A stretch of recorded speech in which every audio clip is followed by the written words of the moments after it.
વીજ લાઈનને લઈને હાલ ખેડૂતો જે લડી રહ્યા છે, ખેડૂતોએ ગાંધીનગર સુધી કે કૂચ કરેલી હતી, જે આંદોલન કરેલું હતું તે આંદોલન ક્યાંક નિષ્ફળ ગયું છે અને તેને લઈને ખેડૂતોમાં પણ ક્યાંક રોષ જોવા મળ્યો હતો. અને જે અત્યારે હાલના સમયમાં આમ આદમી પાર્ટી દ્વારા પણ એક કિસાન મહાપંચાયતનું આયોજન છે તે કરવામાં આવ્યું છે.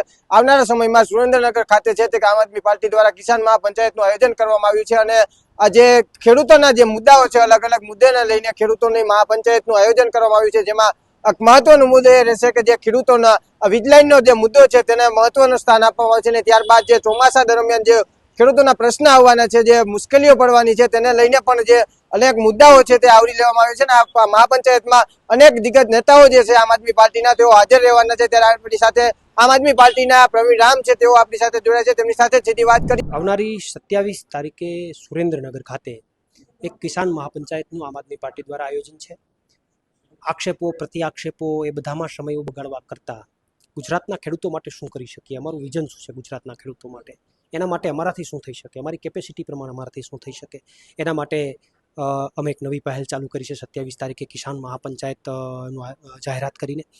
અત્યારના જે પ્રવર્તમાન મુદ્દાઓ છે એ હાઈ ટેન્શન લાઇનના મુદ્દાઓ હોય, આવનારા સમયમાં ભવિષ્યમાં જે ખેડૂતોને મુદ્દાઓ આવવાના છે, બિયારણના મુદ્દાઓ આવવાના છે, ખાતરના મુદ્દાઓ આવવાના છે, પાણીના મુદ્દાઓ આવવાના છે, વીજળીના મુદ્દાઓ આવવાના છે. અતિવૃષ્ટિના કારણે આખા ગુજરાતમાં ઘણી બધી જગ્યાએ ખેડૂતો પરેશાન થવાના છે. ક્યાંક ઓછો વરસાદ પડશે તો ખેડૂતો પરેશાન થવાના છે.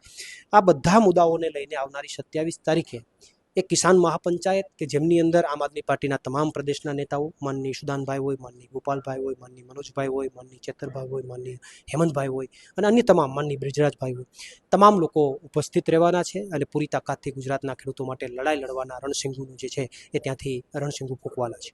શું લાગે છે પ્રવીણભાઈ, આજે મહાપંચાયત થવાની છે તેમાં ખેડૂતો કેટલો સહયોગ આપશે? કારણ કે જે આ આંદોલન થયું હતું, ગાંધીનગર ન પહોંચ્યા, ત્યાં ખેડૂતો ક્યાંક ને ક્યાંક નારાજ છે, કારણ કે પાર્ટીઓ દ્વારા તે કહેવામાં આવી રહ્યું છે કે કોઈ પણ પાર્ટીનો અમારે સહયોગ નથી જોતો. તો તમને શું લાગે છે જે આ મહાપંચાયત થશે એમાં ખેડૂતો કેટલો સહયોગ આપશે?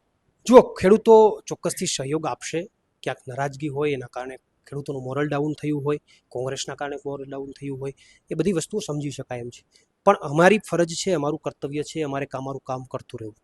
કેટલા લોકો આવ્યા, કેટલા લોકો નથી આવ્યા, થોડી ઘણી કદાચ સંખ્યામાં પ્લસ માઇનસ કંઈ હોય, એ મુદ્દો નથી. મુદ્દો છે અમારે અમારી ફરજ, અમારું કર્તવ્ય છે એને અદા કરવું. ખેડૂતો ચોક્કસથી સભામાં આવશે, પૂરી તાકાતથી આવશે અને આવનારા દિવસોની અંદર ગુજરાતના ખેડૂતો એના મુદ્દાઓને લઈને પૂરી તાકાતથી લડાઈ લડશે એવો મને વિશ્વાસ છે.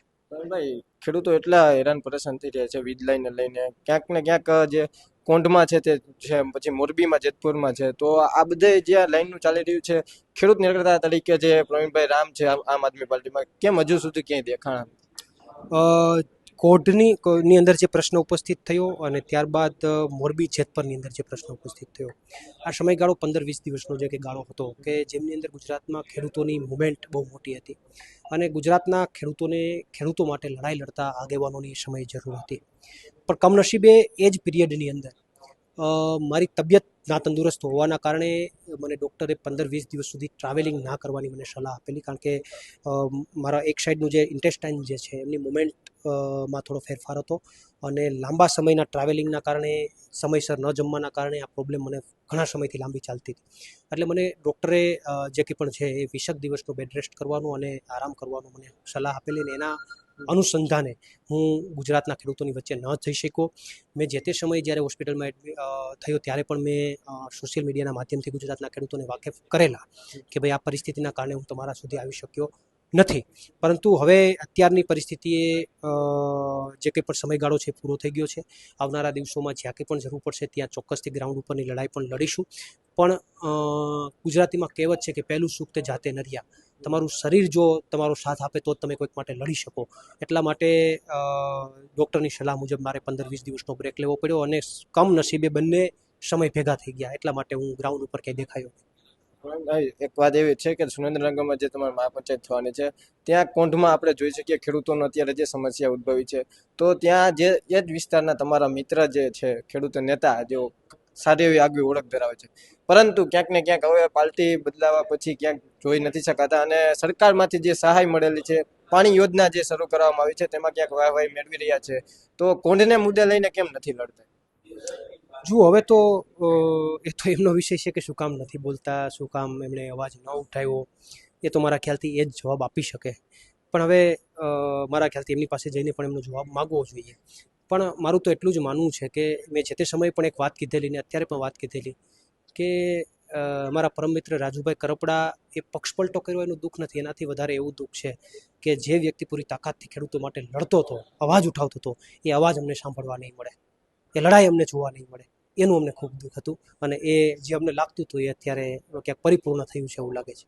અને તમારી કિસાન મહાપંચાયત એના જ ગઢમાં ક્યાંક છે સુરેન્દ્રનગર જિલ્લામાં, તો તમને શું લાગે ત્યાંના ખેડૂતો જે તેનાથી નારાજ હોઈ શકે અને તમારી પંચાયતમાં આવી શકે, શું લાગે છે કેટલો સહયોગ મળે ખેડૂત? જુઓ, પહેલાં તો એક વાત ક્લિયર કટ એ છે કે ક્યારેય કોઈ વિસ્તાર કોઈનો ગઢ નથી હોતો, ક્યારેય નથી હોતો. ગુજરાતના ખેડૂતો માટે દરેક વ્યક્તિ, કોઈ પણ વ્યક્તિ લડતા હોય, XYZ કોઈ પણ પક્ષનો વ્યક્તિ લડે, કોઈ વ્યક્તિ લડે, તો ખેડૂતો અથવા જનતા તો જે લડતા હોય એને સહયોગ આપે. સુરેન્દ્રનગર જિલ્લાની અંદર પણ એવું નથી કે ત્યાં જ અમે એક સભા આયોજન કરીએ છીએ, આવનારા દિવસોમાં અન્ય જિલ્લાઓમાં પણ થશે. પણ સુરેન્દ્રનગરના ખેડૂતો, એમના કાર્યકર્તાઓ દ્વારા માગણી હતી કે પહેલાં અહીંયાથી શરૂઆત કરો. એટલે કોઈ ટાર્ગેટ બેઝ ત્યાં પહેલું નથી, આ તો ત્યાંની માગણી એવી હતી કે અહીંયા પહેલાં તમે કરો, એટલે ત્યાંથી શરૂઆત કરીએ છીએ. આવનારા દિવસોમાં અન્ય જિલ્લાઓમાં પણ કાર્યક્રમ થશે, અન્ય વિસ્તારોમાં પણ કાર્યક્રમો થશે અને એના માટે મુદ્દાઓ ઉઠશે.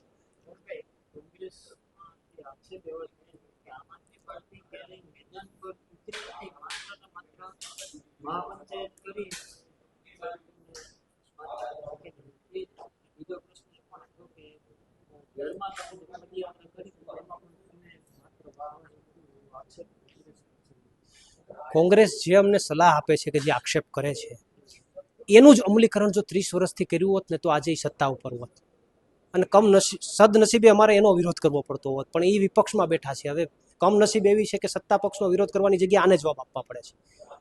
એ જે વાત કરે છે કે ગ્રાઉન્ડ ઉપર ઉતરતા નથી આમ આદમી પાર્ટીવાળા, મને કોંગ્રેસવાળા છે ને છેલ્લા 5 વર્ષની અંદર એવી 10 મુવમેન્ટ એવી બતાવી દે કે 20 મુવમેન્ટ બતાવી દે કોંગ્રેસ પાર્ટીની, કે જેણે ગ્રાઉન્ડ ઉપર જઈને રસ્તા ઉપર સંઘર્ષ કર્યો હોય, મોરો મારી દીધો હોય લોકો માટે અને જેલમાં ગયા હોય. 10 મુવમેન્ટ એવી બતાવી દે. એમ કે સંઘર્ષ નથી કરતા. તમે કાકાઓ એસીમાં બેસીને પ્રેસ કોન્ફરન્સ કરો અને આખી વાત પૂરી થઈ જાય અને પછી તમે એમ કહો કે ગ્રાઉન્ડ ઉપર સંઘર્ષ નથી કરતા. આ માનું છું કે આ મુદ્દાની અંદર તમે ગ્રાઉન્ડ ઉપર સંઘર્ષ કર્યો, પણ છેલ્લે તમે બગાડી નાખ્યો. જે વાત છે એ સ્વીકારવી પડે. હું ભલે બીજા પક્ષનો માણસ છું, તમે સંઘર્ષ કર્યો તો બગાડી નાખ્યું. અને એ કોંગ્રેસની લાલચથી બગડ્યું. કોંગ્રેસના 2 નેતાઓ કરતા હતા તો એને કરવા દેવું હતું ને, તો ત્યાં કોંગ્રેસના ઝંડા ક્યાં નાખવાની જરૂર હતી? કોંગ્રેસની લાલચના કારણે ઓલાની મહેનત ઉપર પાણી ફેરવી નાખ્યું. તો સંઘર્ષ ગ્રાઉન્ડ ઉપર જે છે, તમે એમ કહો છો કે નથી કરતા, તો હળદરની અંદર 108 દિનની જેલમાં રહીને આવ્યા, હું હવામાં જેલમાં રહીને આવ્યા, ગ્રાઉન્ડ ઉપર નહોતા. તો દરેક મુદ્દાઓની અંદર ક્યાંક ખેડની અંદર માની લો કે 14 દિવસ સુધી પદયાત્રા કરી, પગમાં છાલા પડી ગયા હતા, તો હું હવામાં ઉઠતો હતો, ગ્રાઉન્ડ ઉપર નહોતો. અને એ એમ કહે છે કે ઘેરની અંદર વાહવાહી કરવા આવી ગયા. એટલે ભાઈ, કોઈ પણ મુદ્દો હોય, એવું હોય ગુજરાતમાં કે તમે કોઈ એક મુદ્દાની અંદર મુદ્દો ઉઠાવો એટલે ત્યાં રૂમાલ પથરાઈ જાય, ભાઈ આ મારો વિસ્તાર, હવે આ મારો મુદ્દો, આમાં કોઈ અડવાનું નહીં. એવું ના હોય. તમે મુદ્દો લડીને ગયા, તમે લડાઈ લડીને ગયા, પછી ઠંડુ પડ્યું તો બીજો કોઈ પક્ષ છે, વિપક્ષ છે, એની ફરજ છે ત્યાંથી લોકોની વાત આવે તમારા મુદ્દો ઉઠાવવો જોઈએ તો મુદ્દો ઉઠાવ્યો. તો પછી તમે એમ કહો કે વાહ વાહ કરવા આવી ગયા, તો પણ તો તમારે ચાલુ રાખવો હતો ને. તમે મુદ્દો ઉઠાવ્યો તો બંધ હું કામ કરી દીધો? તમારે ચાલુ રાખવો હતો ને તો કોઈ ન આવે. તમે બંધ કરી દીધો તો ગુજરાતના ખેડૂતો અમારી પાસે આવ્યા, ઘેડના ખેડૂતો મારી પાસે આવ્યા, મારી પાસે આવ્યો મેં પદયાત્રા કરી. તમે બંધ કર્યું એટલે ખેડૂત મારી પાસે આવ્યા ને.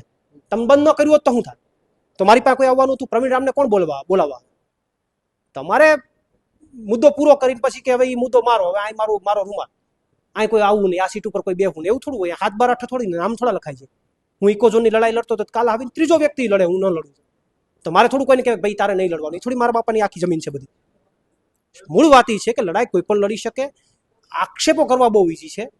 14 દિવસ સુધી પદયાત્રા કરી અને એમાં કેટલા વિક્ષેપો નાખ્યા, કેટલી સભામાં કોણે મોકલા, કયો વ્યક્તિ આવ્યો, જેને સભાને વિખવાનો પ્રયત્ન કર્યો, એ બધું ખબર છે. આ દિન સુધી ક્યારેય હું નથી બોલ્યો. મારી ઉપર આક્ષેપો થયા, મારી ઉપર વાતો થઈ, મારી ઉપર પ્રયત્નો થયા. એકેય વાર એવું નથી બોલ્યો કે કોંગ્રેસના માણસે માણસ મોકલીને સભાને વિખેરવાનો પ્રયત્ન કર્યો. મેં મારી તાકાતથી પદયાત્રાને નિષ્ફળ ન થવા દીધી. એ મારો વિષય હતો.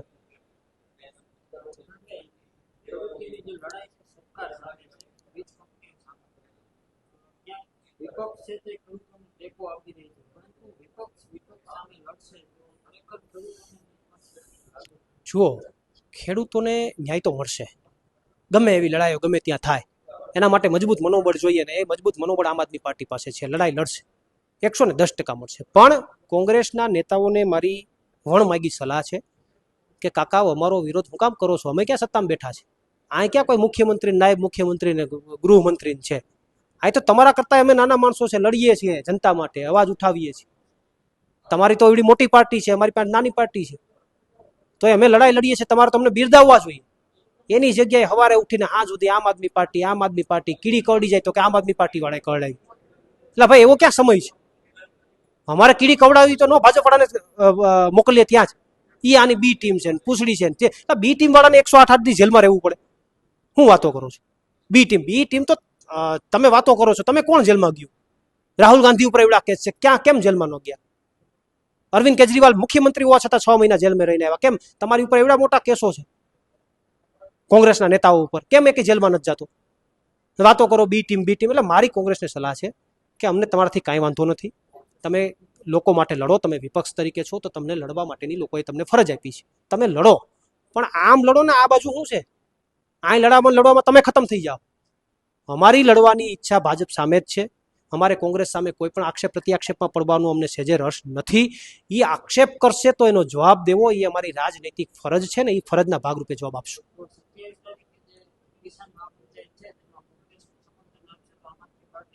110% સ્વીકારશે.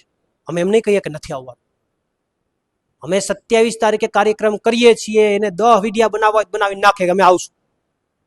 અમે બે હાથે અમે ત્યાં સ્ટેજ ઉપરથી નીચે ઉતરીને કોંગ્રેસના નેતાને હાથ પકડીને અમારા સ્ટેજ ઉપર બેહાડશું કે આવો સાહેબ, ભાઈ સાહેબ, બેહો, ભાષણ આપો, લોકો માટે કંઈક બોલો. ચોક્કસથી આ હતા પ્રવીણભાઈ રામ, કે જેઓ આગામી સમયમાં જે સુરેન્દ્રનગરમાં જે મહાપંચાયત થવાની છે તેને લઈને જે વાતો કરી છે. આપણે જોઈ શકાય ખેડૂતો માટેના જે અલગ અલગ મુદ્દાઓ છે ચાલી રહ્યા છે તેને લઈને આગામી સમયમાં આમ આદમી પાર્ટી દ્વારા છે તે અલગ અલગ જિલ્લાઓમાં છે તે કિસાન મહાપંચાયતનું આયોજન છે તે કરવામાં આવશે. અને કોંગ્રેસ જે આક્ષેપ પ્રતિ આક્ષેપ કરી રહી છે તેને તેઓ ગણકારતા નથી અને સત્તા પક્ષ સામે લડવા માટે તેઓ ત્યારે તૈયાર છે. પરંતુ જો કોંગ્રેસ તેના ઉપર આક્ષેપ કરશે તો તેમનો સ્પષ્ટપણે જવાબ આપવા માટે આમ આદમી પાર્ટી તૈયાર છે. Camera person Rajesh Joshi, Pradeep Pathak, BS9 TV news, Rajkot.